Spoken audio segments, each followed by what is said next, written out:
Graham Cassidy goes up in flames, and it's Donald Trump versus professional sports, Steve Bannon, Republicans, the world.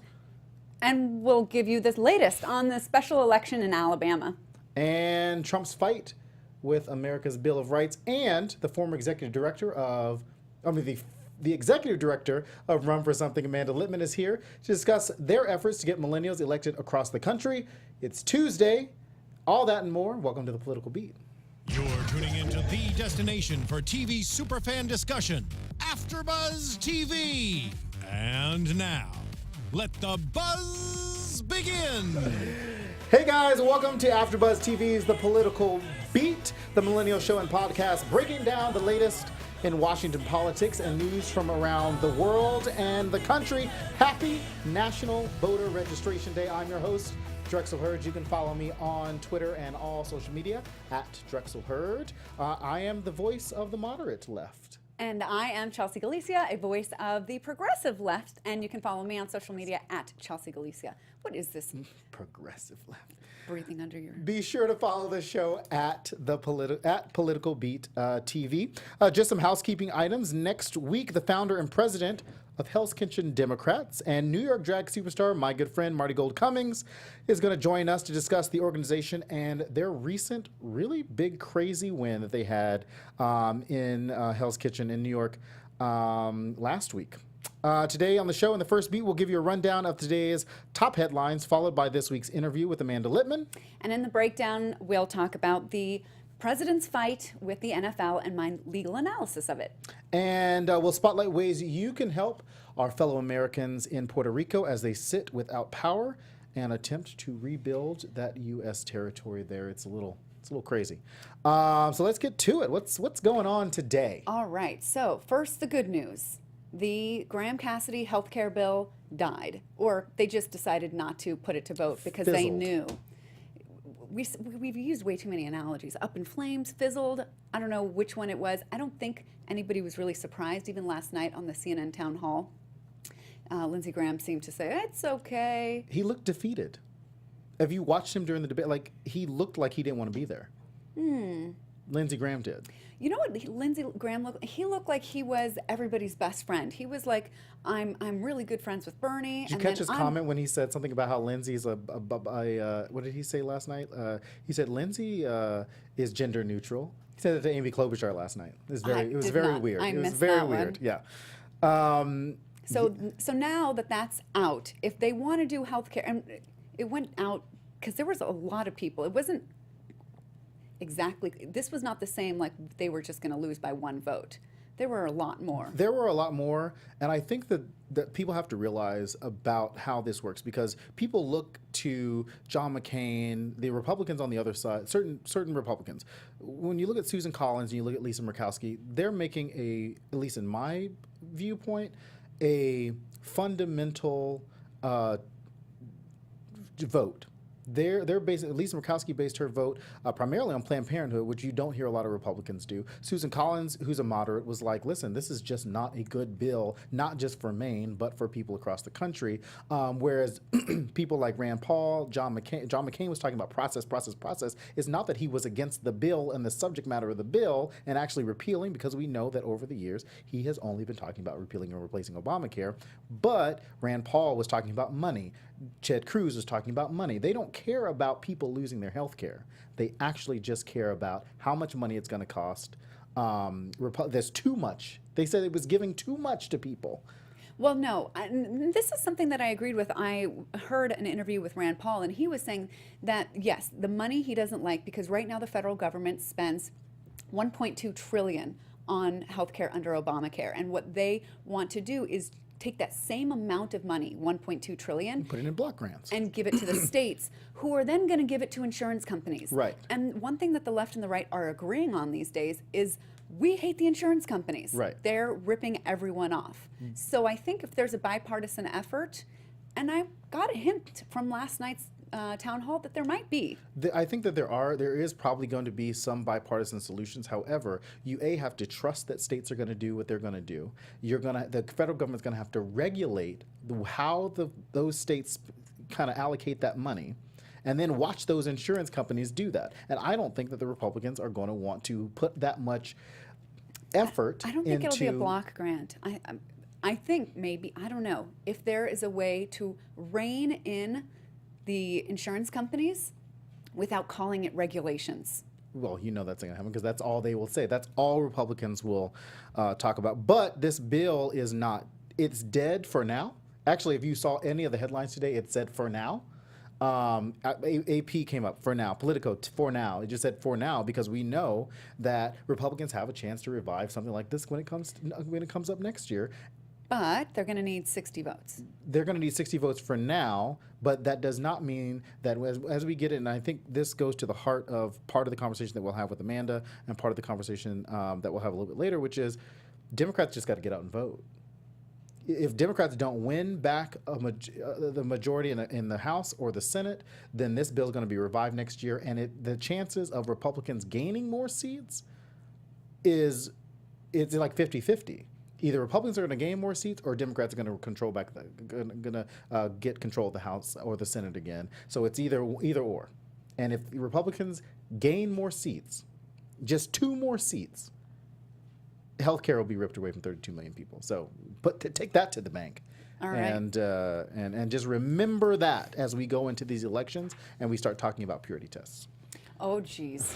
Of course he took it there. Well, I mean, that's the reality. Okay. What else is happening? Speaking of purity tests, Trump administration updating its travel ban policy. Yeah, it's becoming more diverse. I mean, is the that what he's travel going ban for? policy is becoming more diverse. That's funny. That's funny. Over the weekend, Trump tweeted, "Making America safe is my #1 priority. We will not admit those into our country we cannot safely vet." So we know the travel ban was by executive order. The Trump administration originally had 90 days to kind of figure out what they were going to do. And the 90 days was coming up, so they had to reissue the travel ban again. Of course, it had gone through different legal issues.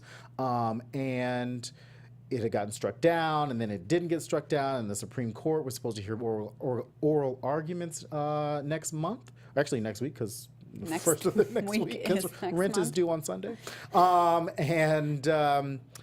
And then the Supreme Court tossed it back because they said, now that you've reissued it, we got to come up with new arguments again, so you guys are going to have to bring it back to us. But the new ban travelers include the existing ones from Iran, Syria, Somalia, Yemen, the more majority Muslim countries, and the newly added Chad in Central Africa, if you don't know where Chad is, North Korea, and Venezuela. Chad and North Korea and Venezuela were added for different issues. Venezuela, it's not the entire country of Venezuela, it's just government officials and their families. So they can't really come in. That's according to this current executive order. But I think that it's odd choices for North Korea to be on, considering that North Koreans can't leave. That's what struck me about that. It's a petty move, in my opinion. It's like, oh, you can't come in. It's not like Kim Jong-un was trying to come over to the United States anyway, you know. Then they're going to issue a travel ban, and they're going to ban Dennis Rodman, and then all of our hopes we're of screwed. some kind of agreement is Yeah. just going to come apart. Then we're screwed. None of those countries. Chad is actually a country that has been fighting terrorism in Africa. So I'd be interested to know what their reason was for adding Chad. But as we know in this administration, there are no good reasons. There's just once I don't even remember what show it was that you were talking about. There's intelligence that we don't know. Absolutely, but so that might be in there. But we do know the North Korean threat. But there's no reason to ban people from, like, North Koreans aren't coming over here. There just has not been an influx of North Koreans doing terroristic activities. I mean, around at the first world. I was like, wait a minute, they're allowed to travel outside now? Yeah. Speaking of allowed to travel, women in Saudi Arabia. Allowed to travel, allowed to drive. The king was like, I now have a conscience, You know, and I am going to let women drive. It makes Saudi Arabian, those Saudi Arabian men in leadership look better than some Republicans. Ooh. I know. Put that in a tweet. Put that in a tweet and smoke it. Check out all those stories, including the latest on the women's rights in Saudi Arabia, when you get a chance. Like, scroll your Twitter feed like I do at 1 o'clock in the morning. I know, We got to find you some better things. I know.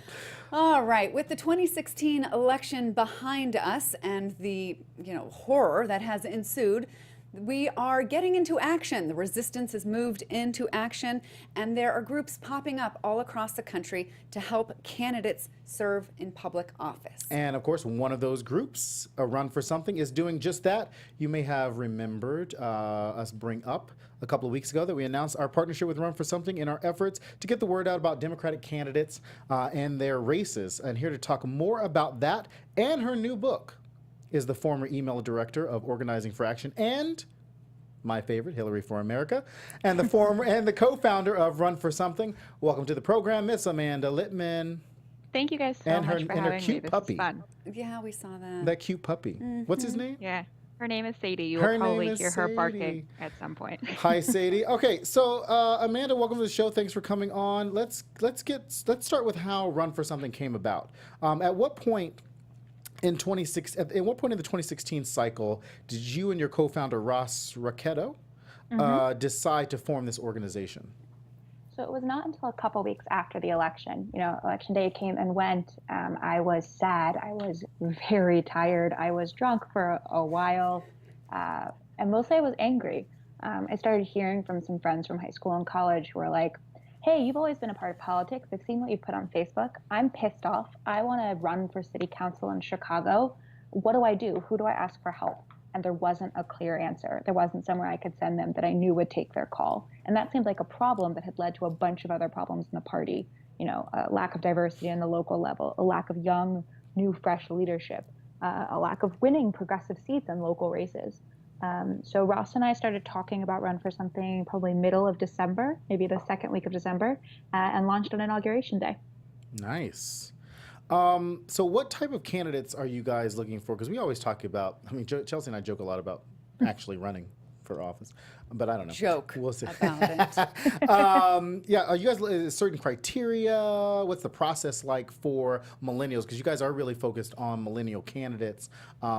Is there an age range? Like, what is that like for people who are reaching out to you guys?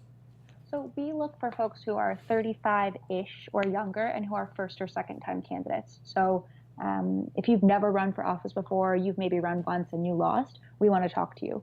We exclusively focus on local races. So I don't care if you're running for Congress. That's somebody else's problem. I want to talk to you if you're thinking about running for city council or school board or state legislature. These races where if you're a first-time candidate, you really have a chance at winning because it's all about hustle. And it seems like the response has been pretty overwhelming. You wanted to help maybe 100 people, and the last I read, there were about 8,000 people that had inquired. What are the latest numbers? So we're up to more than 11,000 young people across the country who've reached out to us to ask for help. We have endorsed more than 80 candidates across 19 states. So those are folks in 2017 and 2018 who are already on the ballot, up and running. We've worked with them on their campaign plans. We've taken a look at their win numbers and their goals, and we've deemed them, candidates worth investing in and taking the time to work with. So 11,000 to 80, are you guys planning on are these upcoming races? What is that like? Because that goes back to that vetting question of how do you pick the 80? Like, what Totally. So we have volunteers who do candidate screening, and it is the most fun volunteer opportunity you can possibly imagine because you get to spend a half hour on the phone with someone who's thinking about running for office and is passionate and excited and wants to do something. It's so positive.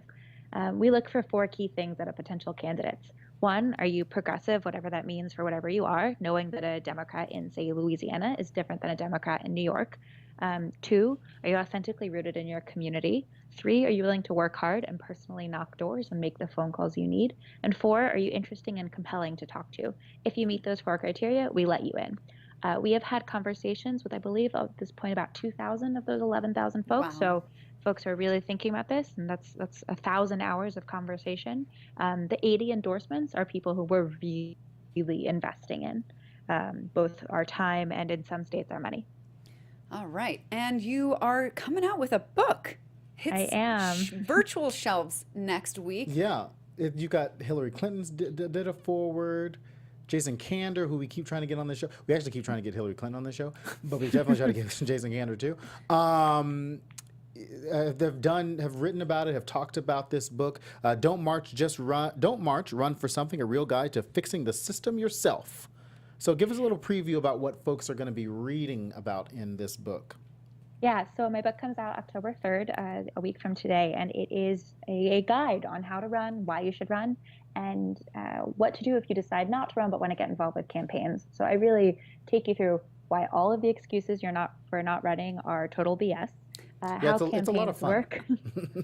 Yeah, it's people tell me, oh, I don't look like a politician.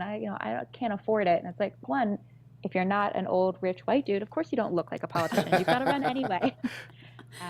And local races are affordable. 75% of school board races in the United States cost $1,000 or less. These are races where if you're willing to knock the doors, you can win, regardless of how much money you have to spend. So are you guys partnering with, so you've got Onward Together, which is now your, I won't say like the umbrella, but Onward Together is kind of like taking a lot of organizations like yours under their wing. What is that? What is that? Do you talk about the DNC in the book? I do. Well, I talk a little bit about what the DNC actually does and doesn't do. I think a lot of folks think of the party as this single entity made up of a singular opinion, and it does or does not do the right thing. The DNC is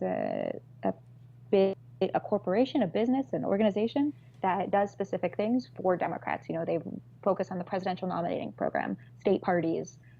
They do not determine who wins a primary. They do not actually control Democratic messaging or policies in the same way that they do not actually do stuff for the House or for the Senate. There's different committees for that.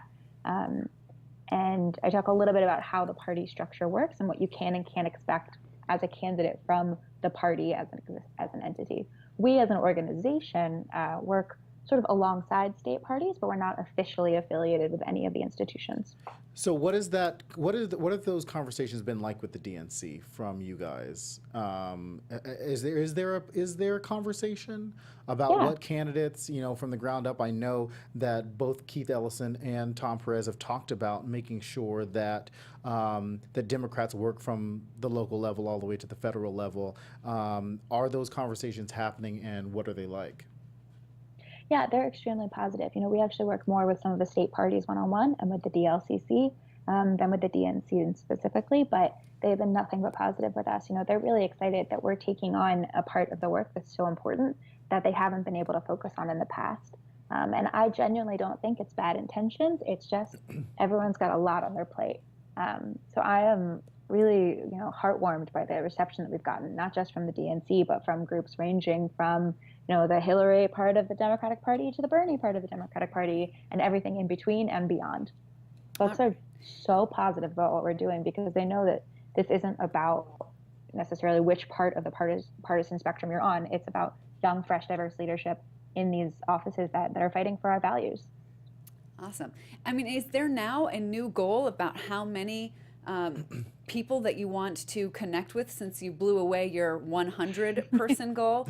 I mean, or do people hear this number 11,000 and think, oh, there's a lot of people running. I don't need to. I think people feel really invigorated by the number. They think, a lot of folks will say to me, I didn't think I could run because I've never seen another 20-something or early 30-something run for office.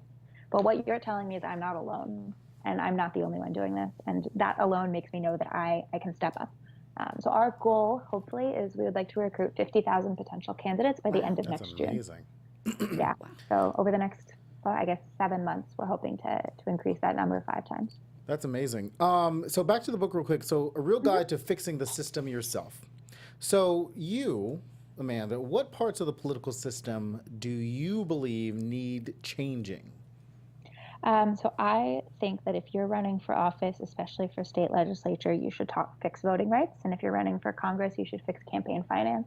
I think this is my personal opinion, I think you fix the mechanics of the system, then everything else sort of gets a lot easier. That it's hard for people to vote and it's hard to know who's spending money in politics is dangerous for our democracy.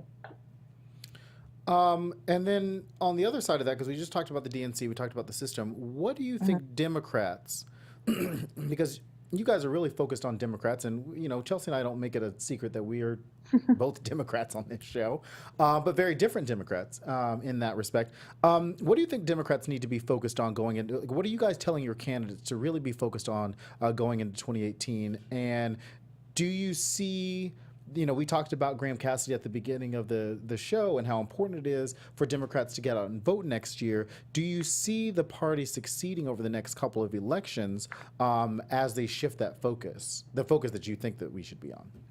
So I'm not really a big proponent of like a national party message. I think that's a little, one, it's never going to happen, and two, it's a little ridiculous to assume that we can all agree on any singular thing. I do think that it's worth us investing in better people. We need to find compelling, authentic candidates who are working on local issues.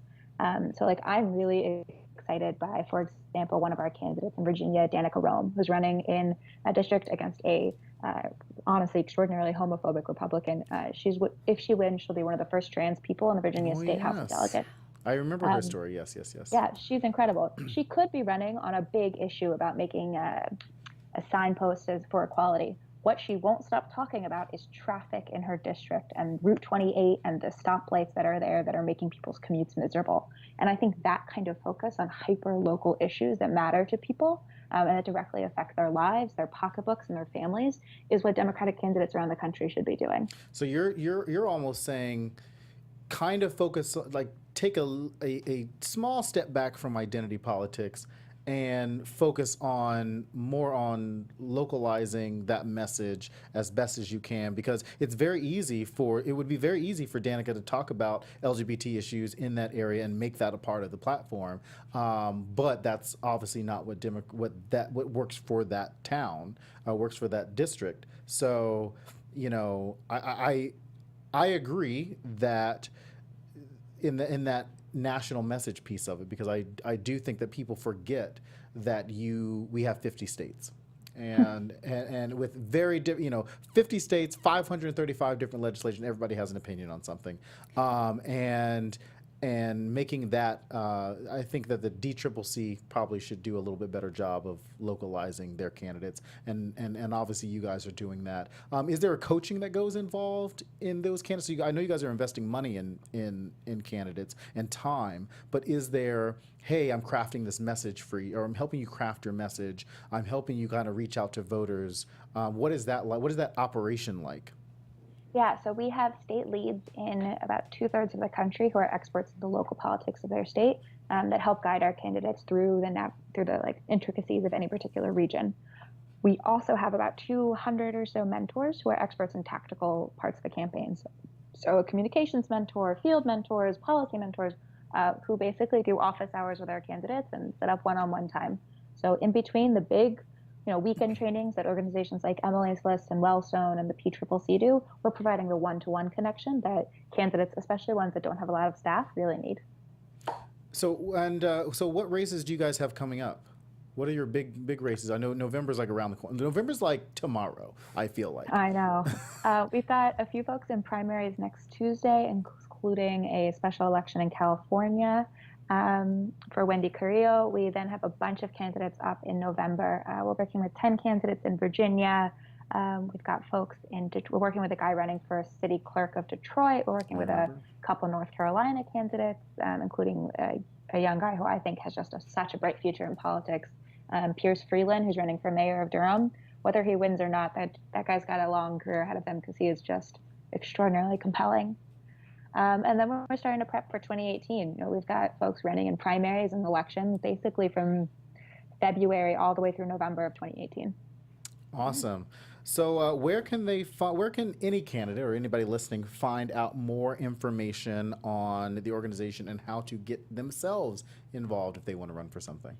Yes, runforsomething.net is us online. If you want to run for office, runforsomething.net/run-for-office.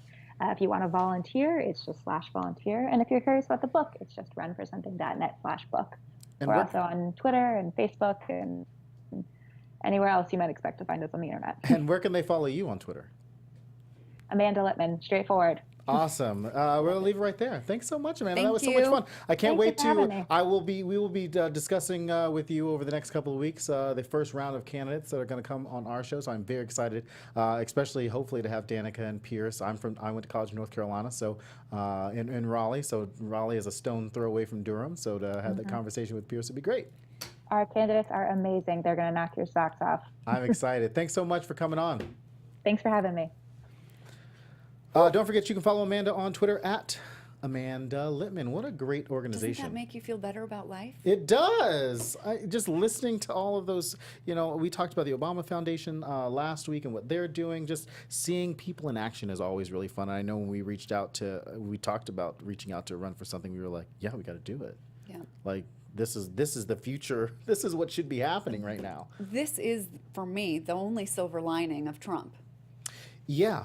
It has made us reach really deep. We got to get there first. We got to make sure that we're not, that North Korea, that the crazy's not going to happen. We got to get to 2018. We got to get out of 2017 first. Hopefully, by following the Constitution, honoring it, living up to it, and not trying to stampede all over people's rights. Yeah. Donald Trump, in his Alabama speech, it was a stump speech for Luther Strange last Friday, came out with comments about the NFL players who are kneeling and how they should be, those sons of whatever should be tossed out and fired. And this just became the talk of the town. You're right. Talk of the world. But it was crazy because he started out the speech not talking about the kneeling. He was talking about, and I said this on the Trump Report last week, where Donald Trump has this masculine problem, hyper masculine problem. Hyper masculine, but not masculine enough, so he's compensating. It's like an overcompensating. Because we know he doesn't watch football, even though he tried to, because I was reading a story today where he apparently tried to be a part of the NFL or something like that, and they wouldn't let him. Oh, so he wanted a team. He wanted a team in the NFL, right? And then he had like some side football league or whatever that kind of crumbled and failed, like most Trump things. But he started talking about the league and their practices and their policies on how hard people can be hit, or like concussions and things like that, and how like the ratings are going down because it's becoming too soft. Too soft, right. And then he segued, I'm sure it was not in his speech at all, into this rant on Colin Kaepernick and the NFL. Right. Bizarre. Not surprised. Not surprised, because out of all that, and this is just a sidebar conversation out of the NFL thing, because he was stumping for Luther Strange, who has now lost the Alabama state primary, probably because of this. But I don't know, Roy Moore, Alabamans, I don't know what's going on. My parents are from Birmingham. I don't know what's going on in Alabama.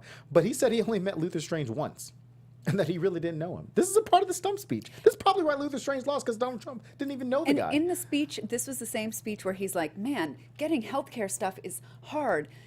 I call people up, and everybody wants to have lunch or breakfast or dinner with me and their aunt and their uncle and their cousins, and they all want pictures, and this is exhausting. And but Luther Strange didn't ask me for any of that. He said I could count. And I've never, if you guys have seen pictures, I think we have a photo. I think we threw up a photo of Luther of this rally. There is this big thing behind Donald Trump that says Luther on it, but on the other side it said Trump on it. And so it became this, it said vote for Luther, and then it said Donald Trump's name in the exact, as big as Luther Strange's name, as if it was a Trump rally. And so then that gave Donald Trump this idea that this was all about Donald Trump. Sure. So it was less about Luther Strange and more about Donald Trump, because at one point Donald Trump said that he may have made a mistake endorsing Strange. Like, not in so many words. He said, because even if Strange lost, like he did tonight, he'd be down there campaigning like hell for Roy Moore. In the middle of the rally. For Luther Strange. I missed that part. Really? Yes. That's a real it was thing the craziest that happened? thing. Yeah, he said, I'll be down there campaigning like hell for the chief. He didn't name Roy Moore by name, but he said, I'll be down here campaigning for the other guy. Like, it's bizarre. Okay. All right. But the whole country was just fixated on the players and the NFL's response to Trump, which really was to push back against him for being divisive and so on and so forth. And then this has led us down the conversation about how constitutional it is that Trump would infringe on First Amendment rights, and is it really a First Amendment issue in the first place? And so I thought I would put my lawyer cap on and give you my political breakdown, or my legal breakdown, if you will. So this is a form of protest They want to bring awareness and protest to the way that minorities are being treated specifically by law enforcement. And so they have chosen to kneel during the national anthem as a form of protest. People who are for the players' rights to kneel are getting mistaken by asserting the First Amendment right. Yes, the First Amendment protects your free speech, including things like kneeling, but it protects it from infringement by the government, not by, say, the NFL. So if Trump had said, I want those people to stand up and I'm sending in the National Guard to make them stand up, then that would be a violation of the First Amendment. But without government interference, this is not a First Amendment issue. What it then becomes is actually an employment issue, because these players are kneeling during the course and scope of their work. And so for that, you got to look to employment law. And most of us are at-will employees, Right. you know. They don't like something, they don't like anything. We actually don't have unlimited First Amendment rights the way people think. I mean, you can't be obscene, you can't incite violence, you can't lie, although there's an exception to the exception because politicians are allowed to lie. And you don't have free reign to say what you want at work. Your employer can fire you for virtually anything, unless you're a federal employee and you can't be fired for who you endorse. Anyways, so if you look at the NFL players, they've got contracts. And Right. in those contracts, of course, they're very heavily worded in favor of the league being able to discipline you for behavior that they don't like. And it doesn't say specifically you can't kneel, but it basically says you can't do things that are sort of against the interest of the NFL and your teams. And so it's really a very subjective decision. Right. Because although the NFL may have the legal right to do something about this, to stop this, it's going to be perhaps worse for them to stop these players from doing this in the eyes of the public. Right. And ratings might drop for different reasons, and that could harm the NFL. So I don't think that the NFL is going to stop this. There certainly at all. aren't. It would be a PR nightmare to be on the other side. I mean, from a historical standpoint, if people remember the polling on the March on Washington and the polling on sit-ins and different things like that it was like 85-15. Like this is history repeating itself all over again, and we know that it takes a long time for things to catch up in terms of public opinion. And just a couple of quick things real quick. The national anthem piece of the football games I was just about to get there. did not start until like 2009. Right, because it was Because they were paid millions of dollars. The NFL was paid to patriotize. That's a good word. That's a good. It's like patronize, but patriot. Patriotize. Ooh, Yeah. yeah. Let's use that. Right. So it's like almost a commercial gain. Right. That a form of recruitment, if you will. Right. Through the NFL. But speaking of the anthem and the flag, that is what people on the right are harping on, that this is so disrespectful to the flag. How dare you? But there are many other forms of disrespecting the flag. In fact, they're laid out in like a In the US flag code. And you know what's in there? All sorts of fun things. Like what? Like you cannot wear the flag at all. I mean, you've seen people have got socks, a shirt that I've has the seen many American Trump flag. rallies with the American flag all over themselves. That is disrespectful of the flag. You may not wear it in any form. Not as a costume. So no Uncle Sam costumes this year. No, it shouldn't be anywhere on you. And how about this? Have you ever been to a 4th of July barbecue and had the flag as your napkin and your plate and all that? That is a disrespectful thing to the flag. You cannot have the flag on anything that is just temporarily used. Right. You can't have any word or image or anything over the flag. So any meme out there with the flag and any words over it, you're disrespecting the flag. And I have not heard any protest about these uses of the flag at all. Well, because it's not just about the flag. So as far as I understand, Colin Kaepernick was going to start his, and because we're going to talk about the NBA in a second, because Colin Kaepernick started out his protest on racial injustice and using his platform to do that, where he was going to sit down. during the national anthem and during this whole thing. And a vet asked him not to sit down, but asked him to kneel instead, and that's where the change came in. So it's not like Colin Kaepernick wasn't listening. It wasn't. This is not some disrespect thing to veterans, and not some disrespect thing to the flag or the country. But it is an acknowledgement of injustices in the country. Now, the crazy thing is that it took so many. This weekend it was like, it started out earlier this year with like 6 football players, and then this weekend it was like 200 football players. So why did it take 200 football players and owners and coaches to somehow, for some reason, decide that now is the good time to think about racial injustice in the country because Donald Trump said so? And I can guarantee you, and I think I posted this on Facebook, and Shannon Sharp said it too, white owners do not like being told what to do by other people or people of their own kind. In this case, other billionaires or semi-billionaires or maybe $100,000 like Donald Trump. And but we're gonna find out because the IRS has those tax returns. Robert Mueller has those tax returns. So we're gonna find out at some point how much Donald Trump is worth.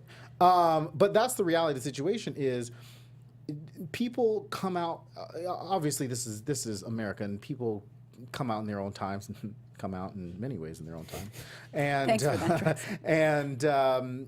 But this should have been something that the NFL and at this point the NBA with Steph Curry this weekend and Donald Trump's comments on Twitter about him, that should have happened a long time ago. You're a little late to the party. I mean, Ray Lewis was out there on both his knees this weekend. I'm like, Ray Lewis didn't even think Ray Lewis last year when this whole thing started thought this was crazy. And now he's looking like he was in church. The attention has reached a level of critical mass, and then Trump saying anything about it is going to bring more attention to it. I actually think that Trump's comments garnered the players more support in the eyes of the American public. Right, but the players should have been there from the beginning, is what I'm saying. Like, we talk about... But they reasonably could have been afraid of what would happen. Backlash.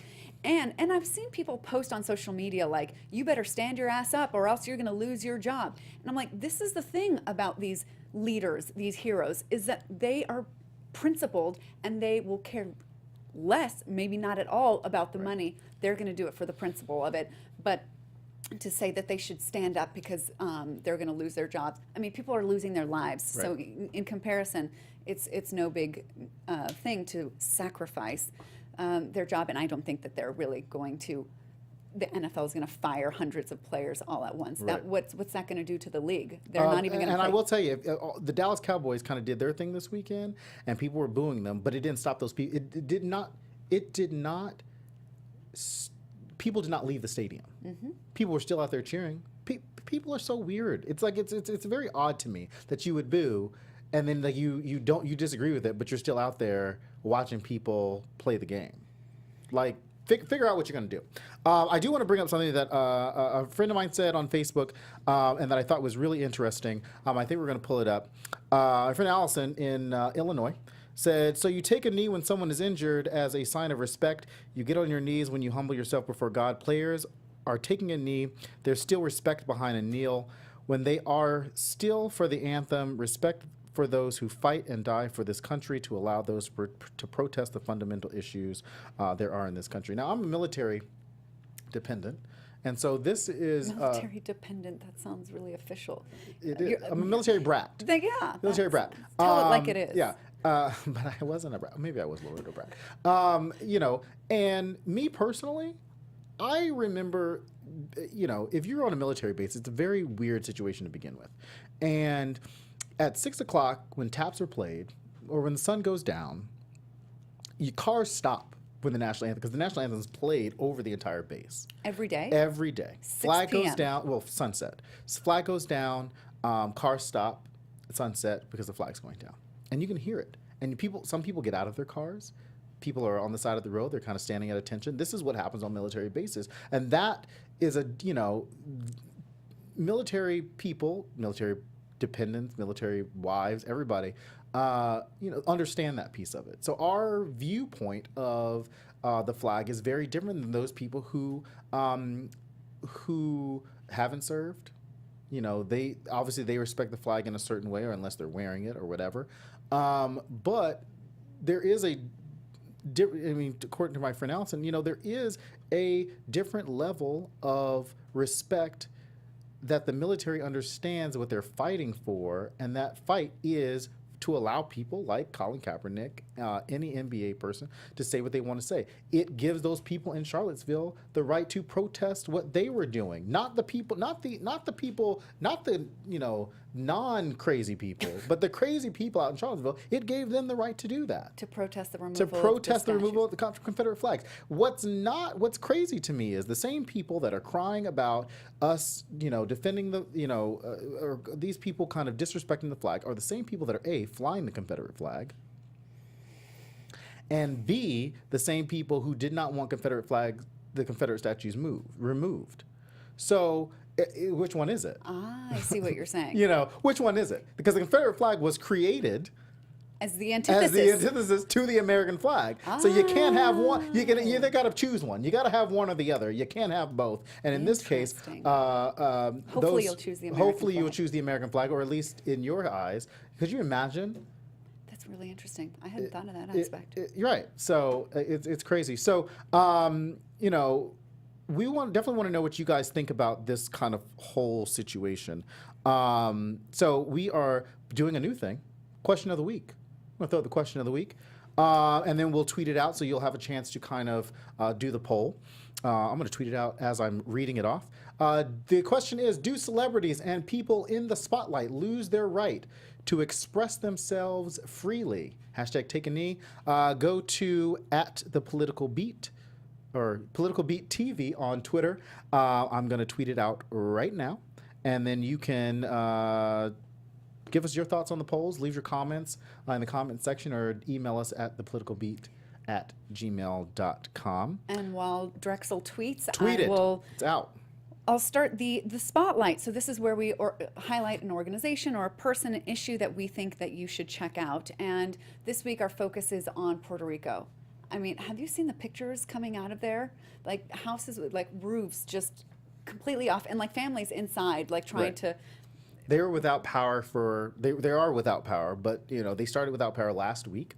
No running water. No running water.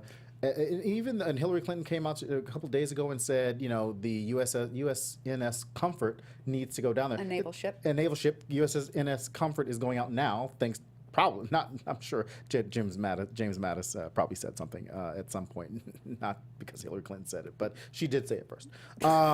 He wants you to know that. No, I'm just saying. But I mean, it looks like she did, because I read a Hill thing that said that Hillary Clinton demanded that the Trump administration. I'm like, she didn't demand. She suggested.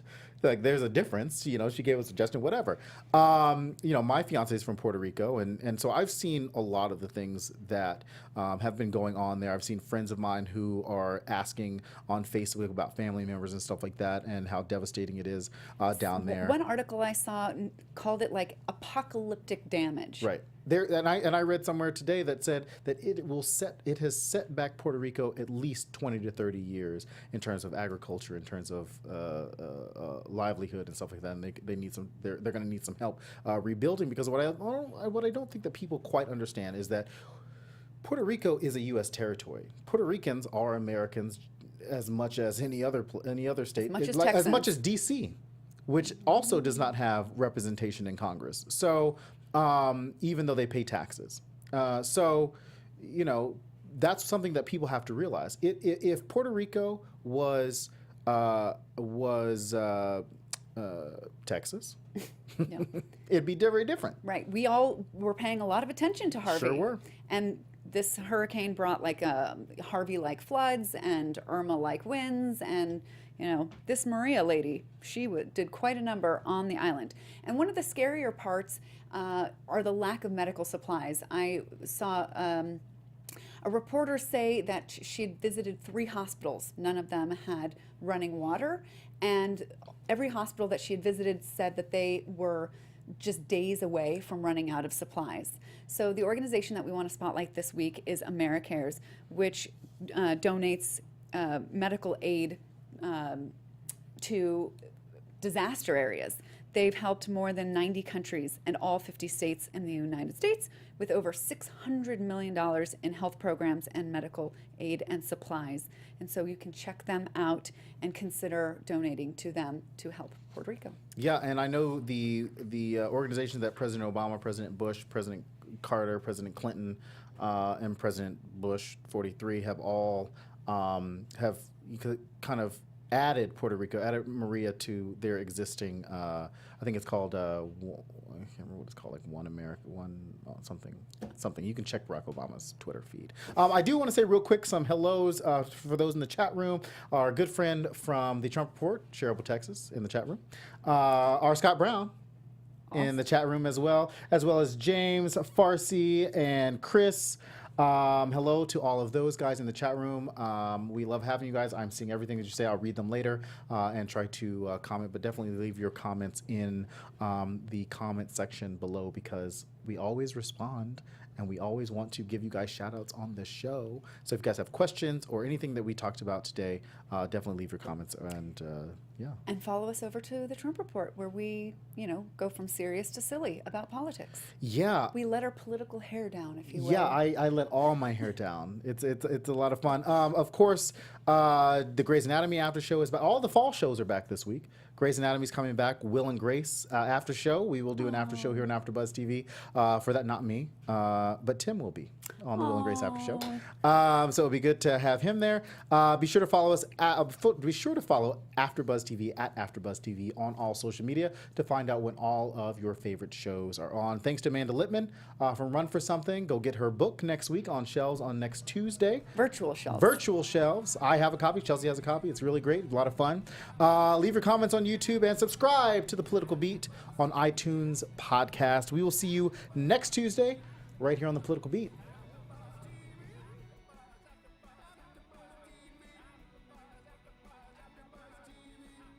From executive producers Maria Menounos, Keven Undergaro, Phil Svitek, and the entire AfterBuzz TV staff, we would like to thank you for listening to the AfterBuzz TV network.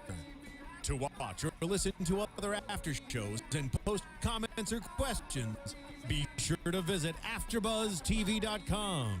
I'm Sir Richard Wentworth, and this has been a presentation of AfterBuzz TV. Buzz See you later. The views expressed herein are those of the hosts only and do not necessarily reflect the views of AfterBuzz TV or its owners or principals.